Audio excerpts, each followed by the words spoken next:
मेरी श्वास क्यों बाधित हो रही है? जिम्बा करे प्रहार तो होता है संहार। मेरी शांति भंग करके मुझे यहाँ बुलाने का दुस्साहस क्यों किया तुमने? इसका तो संपूर्ण शरीर ही विषाक्त धूम्र के समान है।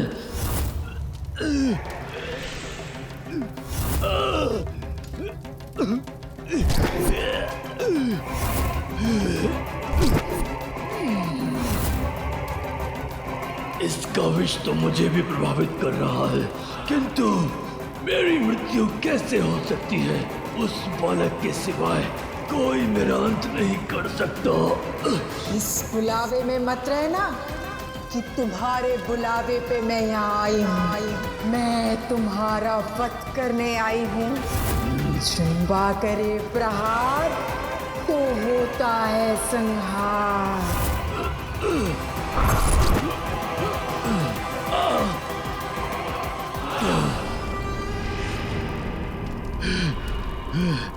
इससे आगे बढ़ने से रोकना होगा मुझे। आगे बढ़ने से रोकना होगा इन्हें, अन्यथा ये घाटी के ऊपर पहुंच रहे हैं। इन मयूर जी पर तो मेरा कोई नियंत्रण ही नहीं बन रहा है, किंतु मैं बहुत ऊंचाई पर नहीं हूँ। अभी कूद जाऊं तो संभव है सुरक्षित रहूंगा।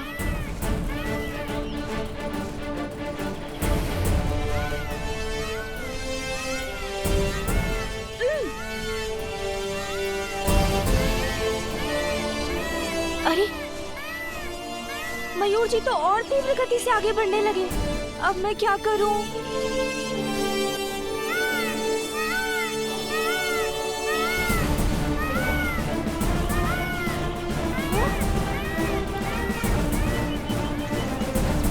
इसकी बात तो घाटी है, फिर तो उतरना असंभव हो जाएगा। गजानन रुको, गजानन! मयूर धीमे हो जाओ, नीचे उतरो। मैं जो कह रहा हूँ उसके विपरीत कर रहे हो तुम। डोर को खींचो मत।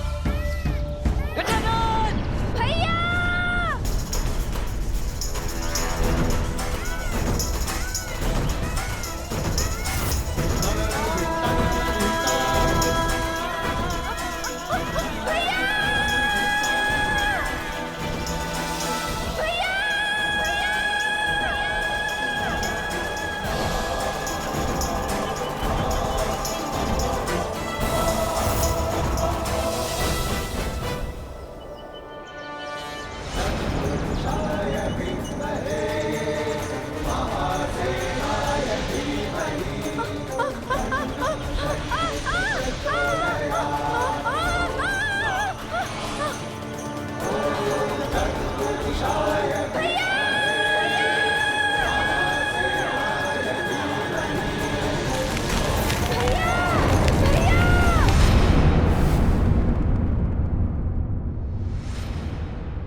कैसे ध्वनि है? जैसे कि कोई विस्फोट हुआ।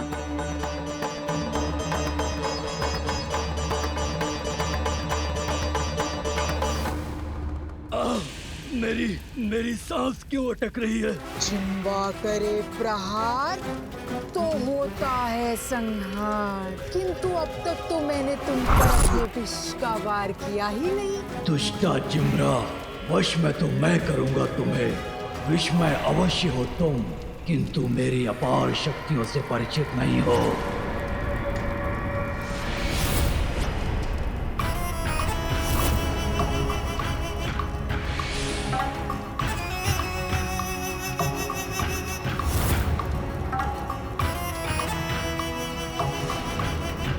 ये क्या हुआ?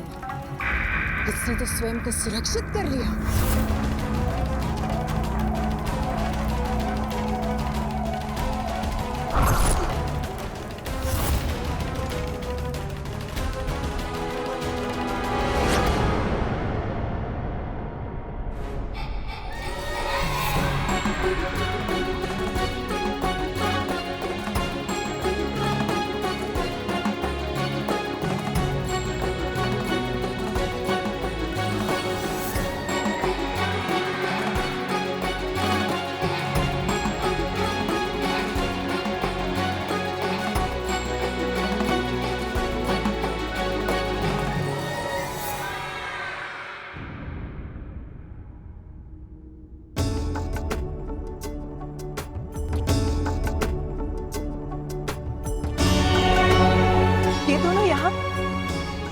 के गिरने के कारण ऐसी ध्वनि हुई,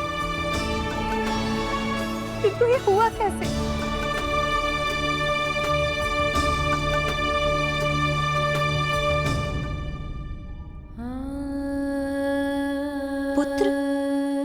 पुत्र क्या हुआ तुम्हें? तुम यहाँ कैसे गिर गए? तुम्हें कुछ हुआ तो नहीं ना?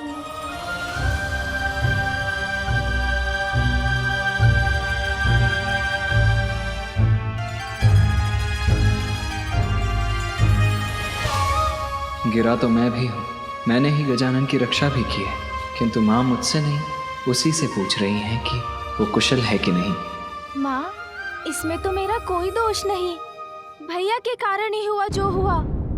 मैं तो उनके वाहन मयूर जी से भेंट कर उन पर आरूढ़ होकर थोड़ा सा भ्रमण करना चाहता था, किंतु भैया ना चाहते ही नहीं थे कि मैं उनके मयूर जी पर चढ़ूं, तो बस उनके वाहन ने गिरा दिया मुझे। इतना ही नहीं माँ, भैया तो मेरी डांट भी लगा रहे थे। भैया सदा मेरी डांट लगाते रहते हैं। इतनी सहजता से मिथ्या वचन बोल रहा है। मैं माँ को अभी सब बताता हूँ। वो आया था मेरे वाहन से भेंट करने, तो उस पर आरूढ़ क्यों हुआ? वो मेरा वाहन है, मेरे भार और मेरे संकेतों से परिचित है।